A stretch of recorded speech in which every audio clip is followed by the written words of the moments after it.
تو ہمارے اوپر فرض ہو جاتا ہے کہ ہم جد و جہد کریں، کیونکہ جد و جہد یا جہاد یہ ہماری بہتری کے لیے ہوتا ہے کہ جب ہم ظلم اور ناانصافی کے خلاف جب ہم جد و جہد کرتے ہیں تو ہم اپنی بہتری کرتے ہیں۔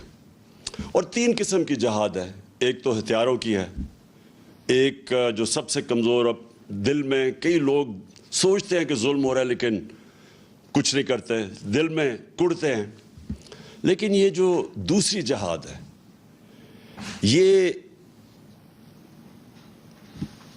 آواز کی جہاد ہے، یہ منہ سے پروٹیسٹ کرنے کی جہاد ہے، اور یہ اس لیے ضروری ہے، اور یہ ہر جمہوریت کے اندر انسانوں کو اللہ جمہوریت حق دیتی ہے، اللہ تو ہمارے پہ فرض کر دیتا ہے کہ ہم جب معاشرے میں ناانصافی دیکھتے ہیں تو ہم اپنی آواز بلند کریں۔ اس لیے میں نے آج آپ سب کو اس پروٹیسٹ کے لیے آج میں نے کہا کہ آپ کی بہتری کے لیے آپ نکلیں، کیونکہ مجھے خوف ہے کہ یہ جو ابھی قیمتیں بڑھی ہیں یہ یہاں رکیں گے نہیں، جو ہم آگے دیکھ رہے ہیں یہ ابھی مزید اور بڑھنے والی ہیں، اور جو پھر اس کا جو متاثر ہوگا اس سے وہ ہمارا سارا نچلا طبقہ، ہمارا سفید پوش، ہمارا تنخواہ دار، خاص طور پہ ہمارے کسان، کیونکہ ان کو یہ بڑا متاثر کرے گا، یہ جو خاص طور پہ جو ڈیزل اور بجلی کی قیمت اوپر گئی ہیں۔ تو میں سب سے پہلے آج میں یہ، اور سارے پاکستانیوں کا یہ سوال ہے کہ یہ کیا ہوا کہ جب سے یہ عدم اعتماد ہوئی ہے اس کے بعد یہ ملک کے اندر یہ کیا طوفان آ گیا؟ یہ جو پی ڈی ایم کے لوگ ہیں یہ سب کہتے ہیں کہ جی دیکھیں عمران خان نے بارودی سرنگیں چھوڑ دی ہیں، کہ جی آئی ایم ایف سے کوئی ان کے سمجھوتے تھے جس کی وجہ سے یہ قیمتیں آسمانوں پہ چڑھا دی ہیں، یعنی ہمارے بعد ڈیزل، پٹرول، گیس، بجلی، آٹا، چاول، یہ ساروں کی قیمتیں بڑھ گئی ہیں، لیکن تھوڑی سی نہیں بڑھی۔ ہماری باری تو مجھے یاد ہے کوئی 12 روپیہ بڑا تھا پٹرول یا ڈیزل، تو انہوں نے مہنگائی مار شروع کر دی تھی۔ جب سے یہ آئے انہوں نے 84 روپیہ لیٹر پٹرول کی قیمت بڑھائی، 110 روپے لیٹر ڈیزل کی قیمت بڑھائی۔ اب یاد رکھیں ڈیزل خاص طور پہ کسان، اور آج کل سب سے زیادہ کسانوں کو متاثر کرے گا، اور وہ آگے ہماری فوڈ سیکیورٹی پہ، کہ ہم نے اب 22 کروڑ لوگوں کو کھلانا ہے۔ ہمارا تو اس وقت اگر ہمارا کسان خوشحال ہے تو ملک بہتر ہے، تو لہٰذا اس کا ایفیکٹ ہر طبقے پہ پڑے گا، ٹرانسپورٹ پہ پڑے گا اس کا، اور ابھی ایفیکٹ آگے بھی آئے گا۔ بجلی کے بل آئیں گے لوگوں کے پاس جولائی میں، اس کے بعد لوگوں کو اندازہ ہوگا کہ کتنا بڑا مہنگائی کا ایک بم پھٹا ہے۔ تو سوال ایک یہ ہے کہ یہ ایک دم اتنی مہنگائی کیوں کی ہے؟ تو یہ کہتے ہیں کہ جی ہم آئی ایم ایف پروگرام میں تھے۔ آئی ایم ایف کے پروگرام میں یہ تو 2 مہینے سے ہیں، ہم 2.5 سال سے آئی ایم ایف کے پروگرام میں تھے۔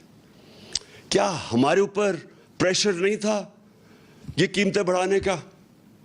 کیا ہم نے نہیں آئی ایم ایف سے ہماری بار بار نیگوسیشنز ہوئی؟ کیا ہم نے اپنے لوگوں کے مفادات کی حفاظت نہیں کی؟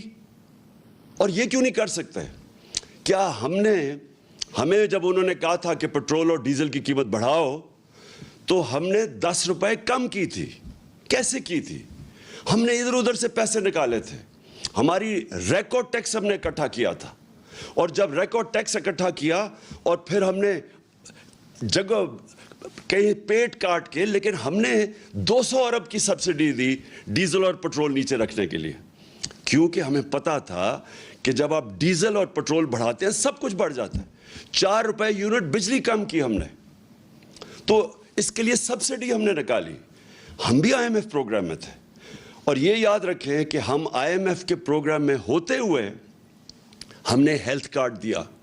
پاکستان کی تاریخ کا سب سے بڑا اگر فلائی کام ہے وہ ہیلتھ کارڈ ہے، کہ ہر خاندان کو، ہمارے جتنے صوبے تھے، ہر خاندان کو 10 لاکھ روپیہ ہم نے ہر خاندان کو دیا 1 سال کے لیے ہیلتھ انشورنس، کسی بھی ہسپتال میں علاج کروا سکتے تھے. کبھی پاکستان میں اتنا بڑا پروگرام نہیں آیا. پھر ہم نے کامیاب پاکستان کیا، اور کامیاب پاکستان میں ہم نے قرضے دیے سود کے بغیر نچلے طبقوں کو. ہم نے احساس کے پروگرامز کی سب سے زیادہ پیسہ خرچ کیا احساس پہ. احساس راشن کیا کہ لوگوں کو ہم نے نچلے طبقے کو 1.5 کروڑ گھرانوں کو 1.5 کروڑ گھرانوں کو ہم نے احساس راشن کارڈ دیا کہ وہ جا کے آٹا، گھی اور چینی وہ ایک ڈسکاؤنٹ پہ لے سکیں کریانہ سٹور سے. تو یہ ساری چیزیں ہم بھی آئے ہوئے پروگرام میں تھے. اس کے باوجود ہم نے اپنے قوم کا دھیان رکھا. ہم نے کوشش کی کہ لوگوں کے اوپر پریشر نہ پڑے. یہ کہتے ہیں کہ جناب دنیا میں عالمی مہنگائی ہو گئی. عالمی مہنگائی تو پچھلی گرمیوں سے ہے. یہ جو ساری قیمتیں بڑھی ہیں یہ تو پچھلی گرمیوں سے بڑھ رہی ہیں. تو یہ ہمیں بھی سارا کچھ فیس کیا. کہنے کا مقصد یہ ہے کہ آج یہ کیا اتنا بڑا طوفان آیا کہ ہماری مہنگائی بھی اسمانوں پہ چلی گئی اور مزید اور جانی ہے. اور اس کے بعد جو ہماری معیشت ہے، جو نقصان ادھر ہو رہا ہے. یہ جب کہتے ہیں کہ جی ہمیں بڑا مشکل برا پاکستان ملا، برا تو ہمیں ملا تھا مشکل وقت. یہ چھوڑ کے گئے تھے جو اصل بارودی سرنگ تھی، اس کو کہتے ہیں کرنٹ اکاؤنٹ ڈیفیسٹ، بیرونی خسارہ، کیونکہ وہ ڈالرز کے اندر خسارہ ہوتا ہے. پاکستان کی تاریخ کا یہ سب سے بڑا خسارہ چھوڑ کے گئے تھے، 20 ارب ڈالر.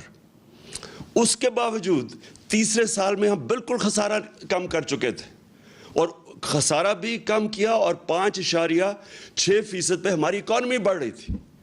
اور یہ یاد رکھیں کہ یہ کرونا کا سال تھا، اور اس سے جو 2 سال کرونا کے تھے، دوسرا اور تیسرا ہمارا سال کرونا کا سال تھا.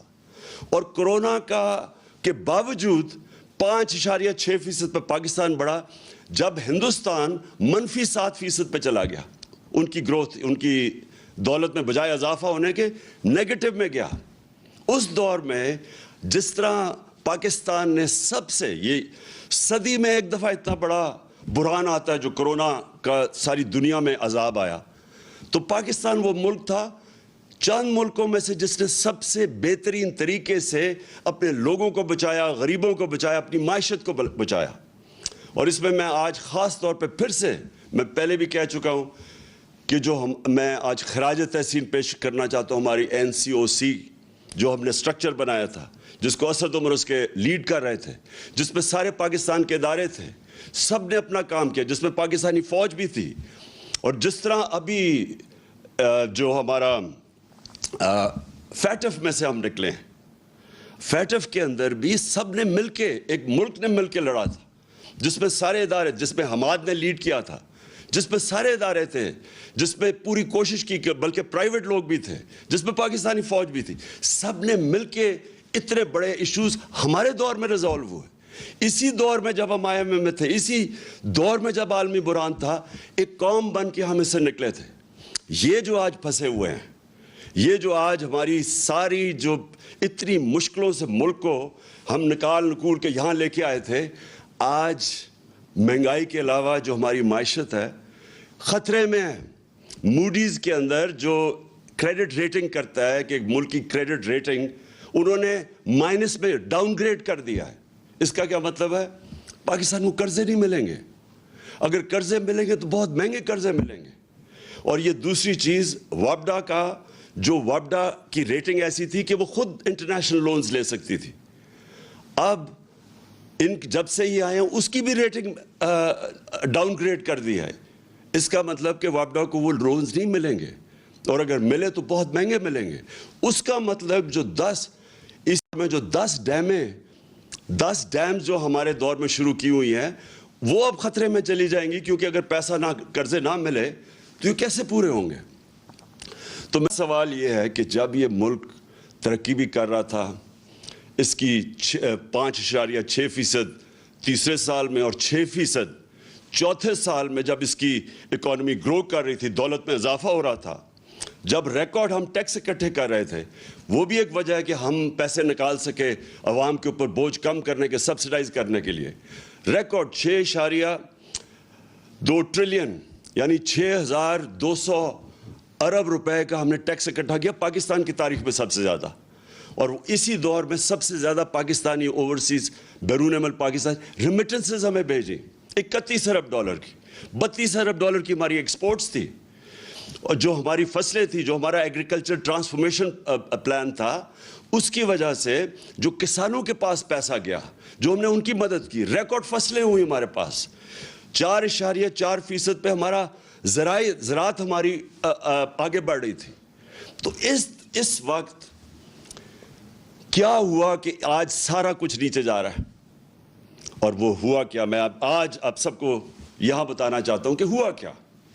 ہوا یہ کہ ایک سازش ہوئی امریکہ سے، ایک سازش جس سے یہاں میر جعفر اور میر صادق ان کے ساتھ ملے، اس کے بعد انہوں نے پلان کیا ہماری گورنمنٹ گرانے کا، اس سے جو سیاست کے اندر جو ملک کے اندر سیاسی ماحول تھا وہ غیر یقینی ہو گیا، پولیٹیکل انسرٹنٹی ہو گئی، اس کا افیکٹ پڑا معیشت کے اوپر۔ میں نے جا کے نیوٹرلز کو میں نے ان کو سمجھایا کہ دیکھیں اگر یہ سازش ہو رہی ہے بڑا اچھا آپ نیوٹرل رہیں، لیکن یہ جو سازش ہو رہی ہے اگر اس وقت گورنمنٹ کو گرا دیا گیا اس سازش کے تحت تو یہ ان سے سنبھالا نہیں جائے گا۔ ہم نے بڑی مشکل سے یہاں تک آئے ہیں، یہ بڑی مشکل سے کرونا سے نکل کے جو کموڈٹی سپر سائیکل تھا، یہ جو جب یوکرین میں گیا روس اور جو جنگ ہوئی تو اس کی وجہ سے جو اثرات تھے، بڑی مشکل سے ہماری معیشت یہاں کھڑی تھی۔ تو میں نے تب ان کو بتایا، پھر شوکت ترین کو کہا کہ ان کو بتاؤ کہ یہ وقت نہیں ہے اس ملک کے اندر یہ سازش کو کامیاب ہونے دینے، کیونکہ اس کا ڈائریکٹ اثر پڑے گا ہماری معیشت کے اوپر۔ اور مجھے افسوس سے کہنا پڑتا ہے کہ وہ ٹائم تھا کہ اس سازش کو ناکام کرنے کا، کیونکہ ہمیں پتہ تھا کہ نہ ان لوگوں کے پاس قابلیت ہے، نہ ان کے پاس اہلیت ہے، اور ان کا مقصد ہی آنے کا کچھ اور ہے۔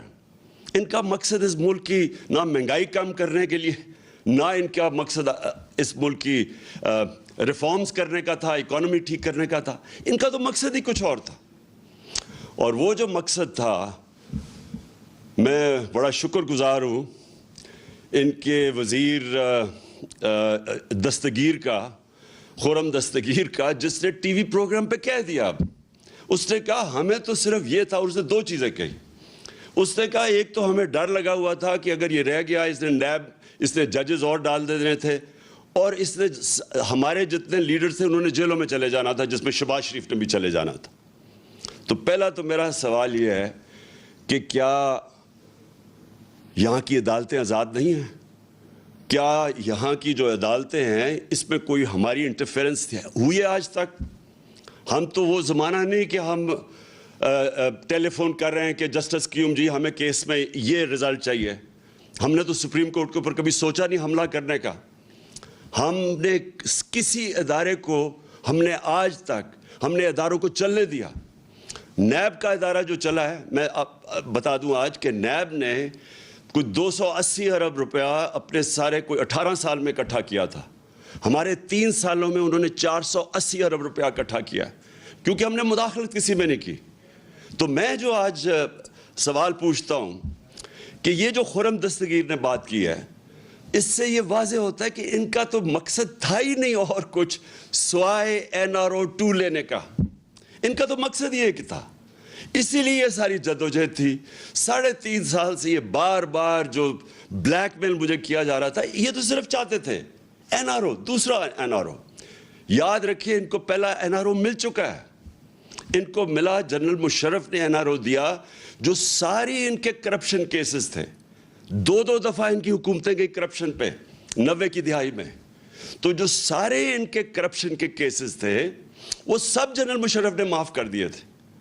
یہ جو ہے یہ NRO 2 ہے، یہ انہوں نے 10 سالوں میں جو چوری کی تھی، یہ 95% جو کیسز ہیں یہ سارے ان کے دور کے ہیں۔ یہ ان کے جو 10 سال تھے ان کے دور کے کیسز بنے ہوئے ہیں۔ اور اب انہوں نے کیا کیا؟ انہوں نے جو قانون لے کے آئے ہیں نیب کی امینڈمنٹس کا، میں آج آپ ساری قوم کو یہ بتانا چاہتا ہوں، انہوں نے جو نیب کا امینڈمنٹ قانون لے کے آئے ہیں، اور یہی قانون انہوں نے کوشش کی تھی جب ہم فیٹف کی لیجسلیشن اسمبلی سے پاس کر رہے تھے، اور ہمارا مقصد یہ تھا کہ فیٹف سی گرے لسٹ سے نکلیں، جو ان کی وجہ سے ہم گرے لسٹ پہ تھے۔ تو جب ہم نے فیٹف کا قانون پاس کیا تو انہوں نے تب کوشش کی، بلیک میل کیا کہ ہم فیٹف کے لیے تب ووٹ دیں گے جب آپ ہمیں این آر او دیں گے اور یہ نیب کے اندر چینجز لے کے آئیں گے۔ تب آپ کو پتا ہونا چاہیے انہوں نے واک آؤٹ کر دیا، انہوں نے فیٹف کی لیجسلیشن نہیں پاس کی تھی، یہ باہر چلے گئے تھے۔ تو ان کے بغیر ہم نے فیٹف کی لیجسلیشن پاس کی، جس کی وجہ سے آج انشاءاللہ پاکستان نکل جائے گا گرے لسٹ سے۔ تو ان کا صرف مقصد NRO2 تھا، اور کیا ہے، انہوں نے اب جو چینجز لے کے آئے ہیں، ساری قوم کو پتہ چلنا چاہیے کہ 1200 ارب روپے کے کرپشن کے کیسز کل جب یہ قانون بنے گا ان کے کیسز ختم ہو جائیں گے۔ اس ملک کا 1200 ارب روپیہ جو چوری کیا ہوا تھا ان سروں کے ناموں پہ، وہ سارا ختم ہو جائے گا۔ اب یہ NRO2 مل جائے گا ان کو کل۔ اب سوال یہ ہے کہ یہ جب کہتے کہ جی ہم بے بس ہیں، میرا ان سے سوال یہ ہے کہ اگر آپ سنسیئر ہیں اس ملک سے، تو کیا آپ کو یہ جو 1200 ارب ہے، اس میں سے اگر آپ یہ معاف کروا رہے ہیں، سوچیں یہ اس کا 400 ارب آ جائے تو ہم پھر بجلی کی قیمت نیچے لا سکتے ہیں۔ اور پھر میں ان سے سوال پوچھتا ہوں کہ جب ہم نے روس سے بات شروع کر دی تھی تیل کی، اگر آپ کو فکر تھی اس قوم کی اور آپ سارا وقت 3.5 سال سے مہنگائی کی بات کرتے تھے، تو اگر آپ نے مہنگائی کم کرنی تھی تو آپ نے کیوں نہیں 2 مہینے ہو گئے، کیوں نہیں آپ نے روس سے تیل کی بات کی؟ کیونکہ آپ امریکہ کے غلام ہیں، امریکہ کی اجازت نہیں ملتی۔ ہم نے جب تیل سبسڈائز کیا تھا تو ہمارا پوری کوشش یہ تھی کہ اس کے بعد ہم روس سے سستا تیل لیں گے جو ہندوستان لے رہا ہے، جو سری لنکا لینے لگا ہے، جو بنگلہ دیش لینے لگا ہے۔ ہم نے بھی روس سے تیل لینا تھا اور اس سے پھر ہم نے لوگوں کے اوپر بوجھ نہیں آنے دینا تھا۔ انہوں نے بجائے وہ لینے کے روس سے تیل، کیونکہ ان کے جن کے یہ غلام ہیں ان کا حکم نہیں ہے ان کو، لہٰذا عوام کے اوپر بوجھ ڈال دیا۔ اصل مقصد جس کے لیے یہ آئے تھے وہ اب آپ کے سامنے آ گیا۔ NRO انہوں نے لینا تھا، NRO2 اب انہوں نے خود ہی اپنے آپ کو دے دیا ہے، اور اس سے 1200 ارب روپیہ اس قوم کا یہ ہضم کر جائیں گے۔ پہلے سارا پیسہ ہضم کیا NRO1 پہ، یہ دوسرا ہے اب۔ اور پھر جو دوسرا مسئلہ یہ ہے کہ پاکستان کو جدھر یہ لے کے جا رہے ہیں، اب مجھے خوف ہے کہ یہ اس طرف جا رہا ہے جدھر سری لنکا پہنچ گیا ہے۔ اور مجھے خوف یہ ہے کہ ہمارے پاس جس طرح یہ ہماری اب ریمیٹنسز گر رہی ہیں، ہماری 10% ایکسپورٹس گری ہیں پچھلے مہینے، جس طرح یہ ٹرینڈ جا رہی ہے، ہمیں خوف یہ ہے کہ ہمارے پاس ڈالر نہیں ہوں گے کہ ہم اپنا، جس طرح سری لنکا اب تیل نہیں خرید سکتا۔ آپ کو پتہ ہونا چاہیے کہ جب ہم آئے تھے، جب انہوں نے نو کانفرنس کیا تھا تو ڈالر 178 روپے کا تھا، آج وہ 208 روپے پہ پہنچ گیا ہے۔ اور یہ صرف اور صرف اب ان کے پاس ایک راستہ ہے کہ یہ کسی طرح امریکنوں کے پاس اب جائیں گے اور ان کے پیر پکڑیں گے۔ مفتاح اسماعیل پہنچ گیا امریکن ایمبیسڈر کے پاس اور اس نے کہا کہ جی ہماری مدد کریں، کسی طرح ہمیں کوئی ریلیف دلوا دیں۔ تو مفتاح اسماعیل اور شہباز شریف کو میں یہ کہنا چاہتا ہوں کہ دیکھیں، یہ جو امریکن ہیں ان کی ایک بڑی ان کی فلسفی ہے، وہ یہ ہے کہ دیر از نو فری لنچ، کوئی چیز مفت نہیں ملتی، ہر چیز کی قیمت ہوتی ہے۔ تو جو وہ قیمت آپ سے وصول کریں گے وہ ہمیں خدشہ ہے، وہ ہماری ساورنٹی کی قیمت ہوگی، وہ ہماری حقیقی آزادی کی قیمت لی جائے گی۔ اور وہ جو قیمت ہے وہ ابھی سے نظر آنا شروع ہو گیا کہ یہ تیار ہو گئے وہ قیمت دینے کے لیے۔ بلاول بھٹو نے کہا کہ جی ہندوستان سے ہمیں تعلقات اچھے رکھنے چاہیے، ہم بھی اچھے رکھنے چاہتے تھے ہندوستان سے تعلقات، لیکن جب انہوں نے 5 اگست 2019 کو کشمیریوں کی سٹیٹ ہوڈ لی، جب انہوں نے جو کشمیریوں کو وہ جو آرٹیکل ان کا 360 جو بھی آرٹیکل تھا وہ ختم کیا، جب انہوں نے ان کا سٹیٹس لیا وہ یاد رکھیں وہ یونائٹڈ نیشن سیکیورٹی کاؤنسلز کی ریزولوشن کی خلاف ورزی تھی, انٹرنیشنل لا توڑا, تو تب ہم نے ان سے رشتہ توڑا. ہم نے بھی کوشش کی تب اس سے پہلے دوستی کی. تو اگر آج یہ ہندوستان سے تعلقات ٹھیک کرتے ہیں تو یہ یاد رکھیں یہ کشمیریوں نے جو قربانیاں دی ہیں وہ ساری ان کی قربانیوں کی قبروں کے اوپر یہ کریں گے. اور دوسری چیز, ایک اور ان کا مانڈوی والا اس کی سٹیٹمنٹ میں دیکھ رہا تھا, اس نے کہا کہ اسرائیل سے کیوں نہیں, ہمیں اپنے مفادات کا سوچنا چاہیے. یہ بھی اسی ایجنڈا کا حصہ ہے جس سے یہ رجیم چینج کی گئی تھی. وہ یہی ہے کہ آپ اس ایجنڈے پہ چلیں جو ہندوستان, اسرائیل اور جو امریکہ چاہتا ہے, اور وہ ایجنڈا وہ ہے جو ہماری سوورنٹی, ہماری آزادی کے خلاف ہے, جس کی وجہ سے یہ ساری جدوجہد تھی پاکستان کی, جو ہمارے لیڈر قائد اعظم نے جو اس ملک کو بنانے کی وہ کیوں بنایا تھا, ہم کیوں آزاد ہوئے تھے. تو اگر یہی کرنا ہے کہ جا کے اپنی ساری نظریے کو اس سب کو دفن کرنا ہے, اس لیے کہ یہاں ملک کے اوپر وہ چور اور ڈاکو آ گئے ہیں جن کے سارے پیسے باہر پڑے ہیں, ان کے اربوں ڈالر باہر پڑے ہوئے ہیں, جب چوری کرتے ہیں باہر پیسہ لے جاتے ہیں اور پھر پریشر ڈال کے اور لے لیتے ہیں. یہ لوگ جب تک ہیں, میں آج اب سارے پاکستانیوں کا آپ سب کو کہنا چاہتا ہوں, اگر یہ لوگ اس ملک کے اوپر مسلط رہے, یہ صرف تب رہیں گے کہ اس ملک کے سارے اداروں کو دفن کریں گے, اس ملک کے سارے انصاف کے اداروں کو دفن کریں گے. نیب تو ہو گئی دفن, ایف آئی او ہو گئی دفن, سرکاری نوکروں کو آپ نے دیکھ لیا کہ انہوں نے کیسے بھرتیاں چینج کی ہیں, میرٹ ختم ہو گئی. جو انہوں نے پولیس کا استعمال کیا آپ کے سامنے ہے کہ جس طرح انہوں نے پولیس سے ظلم کروایا, جس طرح کی ایف آئی آرز کٹوائی, ہمارے اوپر بلاسفیمی کے کیس کر دیے. کبھی ریاست اپنی شہریوں پہ بلاسفیمی کا کیس نہیں کرتی, یہ انہوں نے کر دیا. اب 8 ایف آئی آر میرے اوپر ہیں, ہمارے سارے لوگوں کے اوپر ہے. نوم چومسکی جو دنیا کے بڑے انٹلیکچوئل سمجھے جاتے ہیں, ان کا آج پڑھ لیں سٹیٹمنٹ. انہوں نے شہباز شریف کو خط لکھا ہے کہ یہ آپ سارے انسانی حقوق کی خلاف ورزی, آپ جمہوریت تباہ کر رہے ہیں اپنے ملک کی, اور یہ رہ گئے تو یہ جمہوریت, ایک جمہوریت کا جتنا بھی جس کے اوپر جمہوریت کھڑی ہوئی ہے سب ختم کریں گے. یہ جو جس طرف جا رہے ہیں, الیکشن کمیشن کو انہوں نے ساتھ ملایا ہے. پنجاب کے اندر جو الیکشن ہے وہ ابھی جو بائی الیکشنز ہیں, ابھی سے ہی میچ فکس کرنے کی ساری تیاریاں ہیں, ہمیں ساری خبریں آ رہی ہیں. پولیس کا جو استعمال کریں گے اور کر رہے ہیں. ابھی ہمارا کل ایک ہمارے جو الیکشن لڑ رہا تھا اس کے بیٹے کو گولی لگی, وہ آج ہاسپٹل میں ہے, اور اس کے سارے گھر والوں کے اوپر ایف آئی آرز کاٹ دی. تو یہ ہمیشہ یہ جب ایک کرپٹ ٹولے کو اوپر بٹھائیں گے, جو کہ 30 سال سے یہ دونوں خاندان اس ملک پہ ہیں, انہوں نے ہمیشہ جو پہلے کرتے ہیں وہی کرنا ہے. اب تو جمہوریت سب سے پہلے اس کا نقصان ہوگا. انہوں نے اخبار والوں کے, صحافیوں کے اوپر, سوشل میڈیا کے اوپر جو کریک ڈاؤن ہے یہ کبھی پاکستان میں نہیں ہوا. جس طرح انہوں نے اینکرز کے اوپر ایف آئی آرز کاٹی ہوئی ہیں, اور ان چیزوں پہ, چھوٹی چھوٹی چیزوں پہ اس وقت خوف پھیلایا جا رہا ہے. تو جو یہ راستہ پکڑا ہوا ہے, میں آج آخر میں ساری قوم کو کہنا چاہتا ہوں کہ دیکھیں یہ صرف ایک طرح یہ اس ملک کے اوپر مسلط رہیں گے, اور وہ خوف طاری کر کے. یہ جو خوف ہے یہ ایک سب سے بڑا بت ہے. میں بار بار اپنی قوم کو ایک چیز سمجھاتا ہوں کہ لا الہ الا اللہ, کوئی خدا نہیں ہے سوائے اللہ کے.